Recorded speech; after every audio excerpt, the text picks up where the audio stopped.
Hello, my water signs. Welcome to your weekly reading. This is going to be for June 27th to July 4th. If you're listening to this outside of that time, then just know that you were drawn here for a message anyway, because Spirit and Creator, they're not bound by time or space. So if you were drawn here, you were drawn here by them. I would still go ahead and listen to it because there's probably messages for you. If you are listening to this between June 27th and July 4th, the day that I only really want to mention for this week's reading is July 4th, which is Independence Day in the United States. So I'm going to be putting out readings after July 4th for each of the zodiac signs. And the kind of focus on it is what the Creator wants you to know about what's standing between you and more of your personal freedom.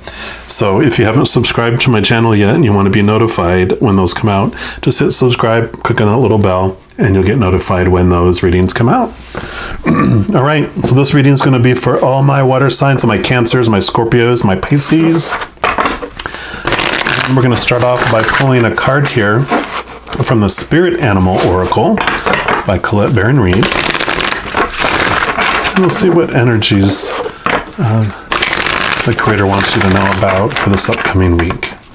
All right, Creator, for our water signs, what do you want them to know about the energies of this upcoming week?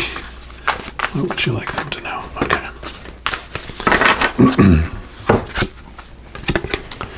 All right, you got number 18, which is the deer spirit. Oh, da boo da boo da boo boo. I love that imagery on that deer.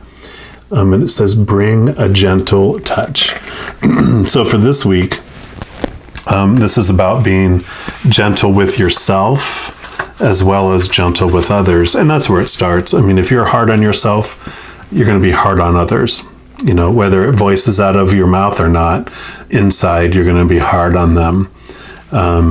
And so when you are more gentle and softer on yourself, not judging yourself as much, but giving yourself that unconditional love that you deserve, that just fills you up and flows out to others automatically.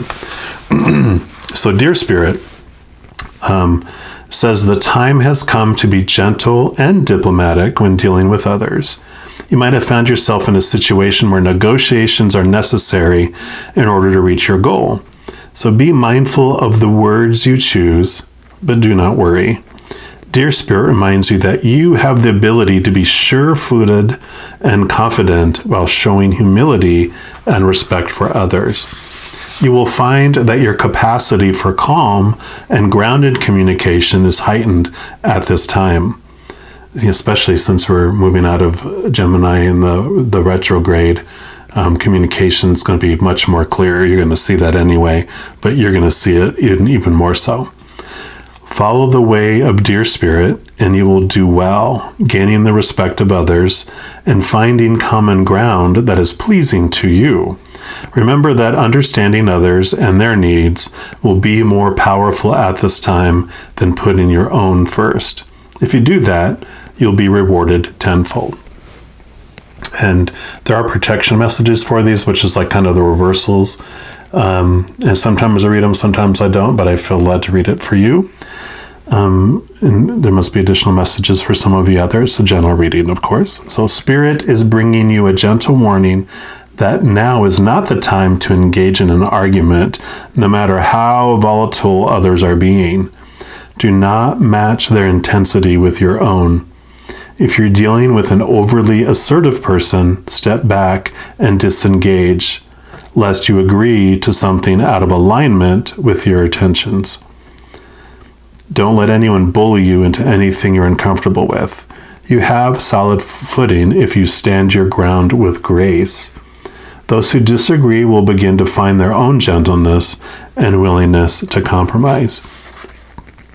And I found that I used to work on in customer service in a call center, and I worked on what they called escalated call team. And so you could always tell, even just in regular customer service, when people would come in yelling and upset, and because they're in fear mode, so they're they either fight or flight, right? The people who flee don't call in because they're running and hiding or withdrawing. But the people who were in the fight mode of fear are the ones that were calling in to fight for what they felt something was happening to them, right? And if they come in agitated, and we anyone would defend back, because I feel like I'm being attacked with someone to defend, I'm going to fight, right? But one of the most amazing things that I learned in that experience is that if I remained calm and truly understood that they were in fight or flight, they were fearing something, and my goal was to find out what they're fearing and to help them feel safer. When I remain calm, I would talk like this, no matter, rah, rah, rah, rah, I understand, let's look and let's get this taken care of for you. And they're like, rah, rah, rah, rah, rah. And when I remained calm, they eventually deflated, and actually so many times would apologize for how they were acting in the beginning. And I love that, because that's what it talks about here, is that, you have solid footing if you stand your ground with grace. Those who disagree will begin to find their own gentleness and willingness to compromise, because you're remaining in this calm state. And it says, Dear Spirit also brings the message that it might be easy to offend someone this week or take offense because someone lacks diplomacy. Let all of that pass. You're not meant to take this world personally. While it's a beautiful gift to be sensitive, this week you need a tougher hide so that any compromises you make allow you to maintain your integrity. So I love that for you. So, I think understanding where people are coming from, and I know that don't take life personally or other people's actions personally. It's like, but they're personally attacking me. And it's like, well, when you look at things in hindsight, people don't really attack others. They're attacking what they're fearing.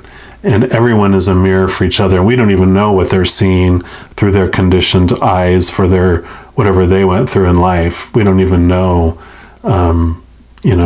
we don't even have an idea of what they're feeling and what they're thinking. We only see the actions that are spewing out through our filters. We're seeing their actions through our own filters. So, between that, what's going on behind their filter before it comes out, and what gets to us through our filter, we don't even know what reality really is looking like, right?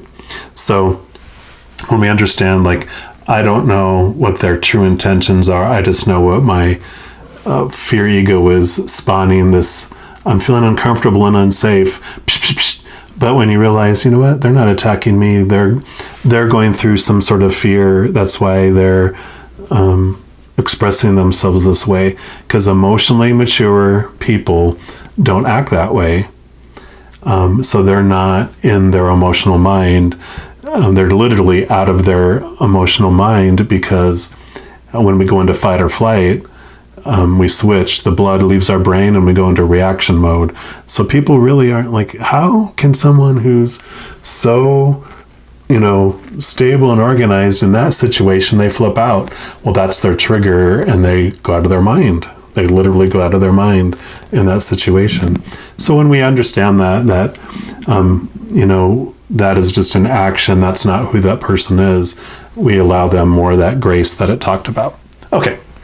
And then we're going to get additional messages here, or a validation or confirmation through these Light Seers Tarot.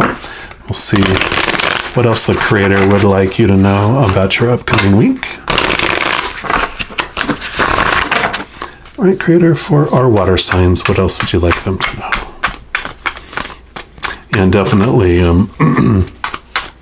being water signs, you understand swimming in the emotional sea, right? So you're not afraid to deal with emotions. You're the masters of water. So they're not, that one too.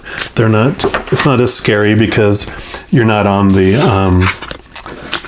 surface of the the ocean, you go underneath it, so where you can see up and you see all the ships and all the stuff on the, on the top of the surface going crazy, but you're just down here like do do do do do. It's kind of quiet. What's going on down there? Yep. So you got the Ten of Pentacles. This is like a legacy card, and I feel for you, for this reading here, it says bring a gentle touch. You have so much to give to the world. You have so much just wisdom around emotions and about life, because as water signs, you do a lot of, like I said, deep diving into the unconscious and subconscious. So you understand a lot of the root behind things, and you have that ability to share that with others. They call this the legacy card, and that's the legacy that you can leave, is you're helping others understand their emotions by holding that space for them, right? You allow them to,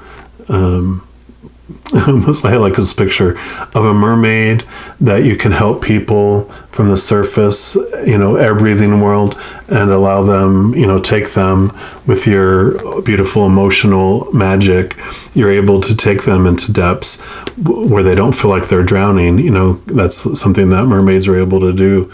In some of the mythology, they're able to allow the other person not to drown while they take them, on their journey into the depths. So I really feel that that's what you can offer with this gentle touch, is you're able to help other people with their emotions. Yep, here you go. Ace of Cups. This is you. Ace of Cups is this beautiful, overflowing love. Sometimes they call this the Holy Grail. It's the unconditional love that each and every single one of us is. And so you help put them back in touch with that. You are this, and you help people remember who they really are.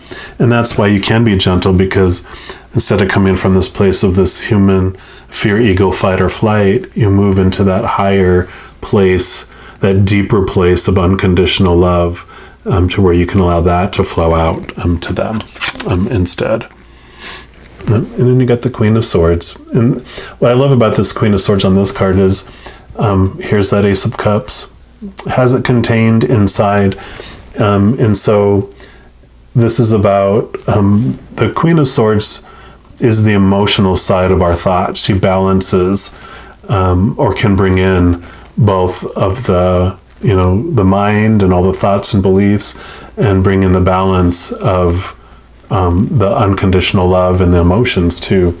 Because usually in a lot of them, they'll have, the tarot, she's holding in one hand the sword, in the other hand she has open. So it's like she has her thoughts and she understands those and she's standing in those, but she also has that openness to understand and communicate and understand what other people are thinking or feeling as well. So, you are that, whether you're male or female or how you identify, you are the Queen of Swords in this situation here. You're able to balance all of that mental stuff that's coming in. And I really feel that this Ace of Cups needs to remain on top. But that is the key to everything this week, is connecting to that inner unconditional love that lives deep inside you. Because once you realize you are unconditionally loved by the Creator of all things, you get filled up with that. When you fill up, you understand that you are made of this unconditional love. That's what we are. Our spirit beings are made of unconditional love. Then you fill up and it overflows out to other people, and you realize, I unconditionally love other people. And then sitting in all that, you feel this flood come back from the outside world, and you realize, you know what? Ultimately, the entire world is also made of that unconditional love energy. And you feel that come back, and you're like, I don't have to save the world. I can't do anything. I can't save the world, but the only thing I can do is love the world. You can't change anyone. You can only love them. And ultimately, that is what everyone is looking for. Everyone's kind of root drive in this lifetime is to just be loved and accepted unconditionally, not conditionally by all the stuff that everyone believes you have to, do in order to be loved, lovable and acceptable and worthy of love. Unconditional means no conditions. Nothing you can do to gain any more of it because you have it all, but nothing you can do to lose it either. You have it all. So be who you are. You are love. Right? And as I said, as you go throughout this week, just know every second of every day, you are unconditionally loved by the Creator of all things. And I love you too. We'll talk to you soon. You take care now.